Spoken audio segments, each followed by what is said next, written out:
I'm David Polson. In 1984, I fell down a big, black, bottomless pit. I was diagnosed with HIV/AIDS, then a certain death sentence. My experience with stigma with HIV started at a very early time into the HIV crisis.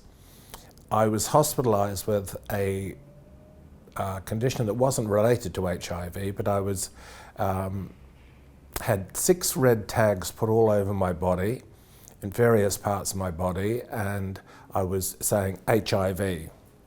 And then I was wheeled down the corridor to the operating theatre, and as I was wheeled down the corridor, I was stopped several times by people saying, "Are you HIV positive?"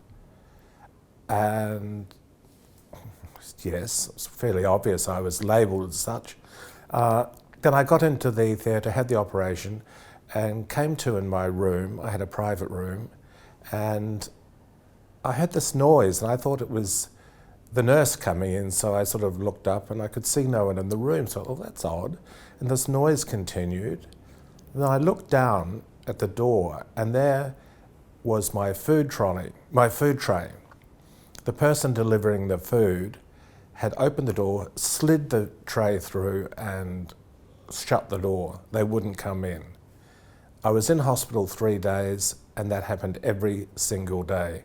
No one came to clean my room, no one delivered food. The only person that came in was a nurse. Then, a few years later, I was in hospital for an endoscopy or a colonoscopy, I forget which.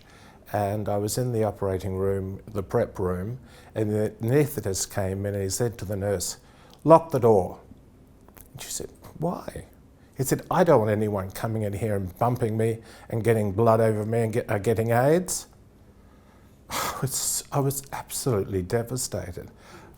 How the thought of disclosing my status and how it would affect me with stigma did weigh on my mind very, very much in the early days. I was very much affected by it. I was told by my doctors to only tell 3 people at the very most because of the hatred and the discrimination and stigma out there in 1984 about HIV/AIDS. And that stuck with me for many, many years. But as more and more friends of mine died, I thought, no, I'm going to stop this. Because a thought rang in my mind about when I was a kid, the word cancer was a similar stigma word, and people would never talk about it. They would always say, "Oh, Mrs. Smith has." So I thought, no, I'm sick of this. I'm not going to put up with this.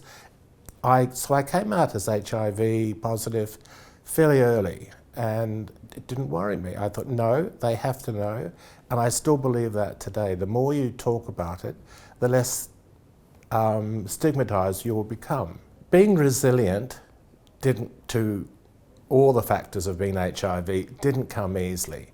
Naturally, I was in a state of shock back in 1984, but I did react to it immediately in a very positive manner. It just was my immediate reaction. I said, no, I am not going to die from AIDS. It will not kill me. So I think that immediately set up a great mindset for me, which I have built on over the years through health and wellbeing programs. And I had this wonderful acronym called HOPE, and it stood for humour, optimism, perseverance, and energy. And that word always remained with me. Even in the times where there weren't hope, I felt hope. So that helped. My future with HIV is very positive.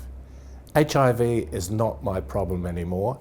I'm healthy and happy, but I do live with the consequences of all the drug trials I underwent during the early years. I would like to see people call it out. When they see someone stigmatizing someone with HIV, I'd like people to say, no, don't do that, don't say that. That is wrong. You must not talk to people about people like that. I recently visited one of my doctors at St Vincent's Hospital, and he made a very interesting comment to me. He said, "I would much rather have HIV today than diabetes. HIV is a disease that can be cured in our lifetime. there's still no such cure for diabetes in our lifetime. He said, I would be much happier to have HIV. Now, this is an incredible statement coming from a doctor, one of the top doctors at St Vincent's Hospital. I believe that fear and ignorance are the basis of all stigma, whatever, not just for HIV. But with HIV stigma, I have a personal mission to educate people about stigma. Fear and ignorance are dispelled by education and replaced by understanding and acceptance. This is my huge mission that I want to take to the community. My message for people living with HIV and dealing with stigma is to do what I did. And I know it's hard, and I know it's not many people want to do it, but I really do believe that if you talk about your condition, be open about it, you will not be an easy target for stigma. People cannot stigmatize you something if you won't let yourself be stigmatized. It's hard, but it's doable. Talk about it, be open, and that will help reduce the stigma.